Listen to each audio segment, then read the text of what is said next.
ओम नमः संभवाच मयभवाच नमः शंकराच मयस्कराच नमः धवलेश्वर महाप्रभु दीपं यदि परम ब्रह्म दीपं यदि जनार्दनः दीपहरत मे पापो पूजा दीप नमस्तुते बाबा धवलेश्वर महाप्रभु संसार सुखी रखंतु। आज शुभ शुक्रवार रे समस्त श्रद्धालु भक्त मानक आशीर्वाद करंतु। समस्त श्रद्धालु भक्त मानकर मनस्कामना पूर्ण करंतु। कर्म क्षेत्र उन्नति करंतु। ग्रहरिष्ट खंडन करंतु। जगतर मंगल करंतु। विश्वर कल्याण करंतु। आपणकर नाम प्रकाश करंतु। सेवकर डाक श्रवण करंतु। समस्त गुआवसा भक्त मानकर मनस्कामना पूर्ण करंतु।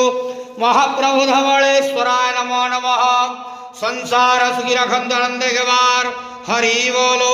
आज शुभ शुक्रवार रे समस्त श्रद्धालु भक्त मानक आशीर्वाद करंतु आनंदे के बार हरि।